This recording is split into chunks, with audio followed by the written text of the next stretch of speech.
እንግሊዘኛን በ30 ቀን አቀላጥፎ መናገር የሚለው ሐሳብ በጭራሽ የማይቻል ነገር ሊመስላችሁ ይችላል። ነገር ግን እንደዛ አይደለም።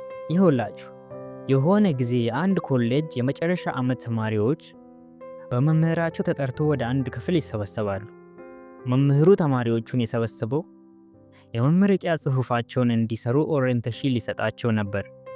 ከዚያም ሁለት የማቴማቲክስ ጥያቄዎችን ብላክቦርድ ላይ ጽፍና እንዲህ ይላቸዋል። እነዚህ ሁለት ጥያቄዎች በዓለማችን ላይ ከባድ የሚባሉ እስከዛሬ ድረስ መልስ ያልተገኘላቸው ጥያቄዎች ናቸው። እኔም ደግሞ ለመመረቂያ ጽሑፋችሁ የሚሰጣችሁ ጥያቄዎች ልክ እንደነዚህ ሁለት ጥያቄዎች ከባድ እንደሆኑ እንድታውቁ ፈልጋለሁ አላቸው። ከዛም ልክ መምህሩ ኦሪየንቴሽኑን ጨርሰው ሲወጣ አንድ አርፍዶ የመጣ ተማሪ እየሮጠ ወደ ክፍሉ ይገባል። ከዚያም ሁለቱን ጥያቄዎች ምን እንደሆኑ ራሱ በቅጡ ሳይረዳ የቤት ስራ መስሎት ማስታወሻ ደብተሩ ላይ ጽፋቸዋል። ከዚያም ወደ ቤቱ ተመልሶ ጥያቄዎቹን ለመስራት ይሞክራል።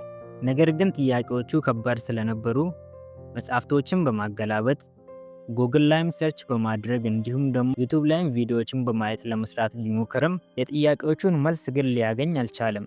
ግን ደግሞ ተስፋ መቁረጥም አልፈለግም። እንደውም ዛሬ የግድ መስራት አለብኝ ብሎ እልህ ውስጥ ይገባል። ከዚያም አስቦ አሰላስሎ ሌሊቱን ሙሉ ምንም ሳይተኛ አድሮ በመጨረሻም የጥያቄዎቹን መልስ ያገኛል። ከዚያም በቀጣዩ ቀን የሰራቸውን ሁለት ጥያቄዎች ወስዶ ይሁንና የቤት ስራው ቲቸር ብሎ ለመምህሩ ይሰጣል። ከዚያም አስተማሪው በጣም ተገርሞ ተማሪው እየቀለደ መስሎት እነዚህ ሁለት ጥያቄዎች እኮ በዓለማችን ላይ መልስ ያልተገኘላቸው ከባድ የሚባሉ ጥያቄዎች ናቸው። አንተ ጭራሽ እንደ ተራ ነገር ቀለል አድርገህ የቤት ስራ ትለኛለህ አለው። ከዚያም መምህሩ የተማሪውን መልስ ፕሮፌሰሮች ጋር ወስዶ በኋላ ላይ ሲጣራ ለካ ተማሪው ትክክል ነበር።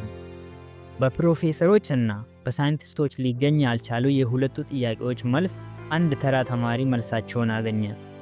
ለምን ይመስላችኋል? ያ ተማሪ አይቻልም የሚባለውን ነገር ስላሰማ።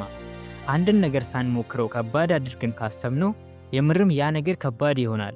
ስለዚህ እኛም እንግሊዘኛን በ30 ቀን አቀላጥፎ መናገር የሚለውን ነገር መጀመሪያውኑ ከባድ አድርገን ስላሰብነው እንጂ የማይቻል ነገር አይደለም።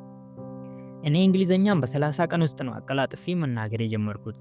እንግሊዘኛን በ30 ቀን እንዴት እንደጨረስኩ ማወቅ ከፈለጋችሁ ሊንኩን ዲስክሪፕሽን ላይ አስቀምጥላችኋለሁ።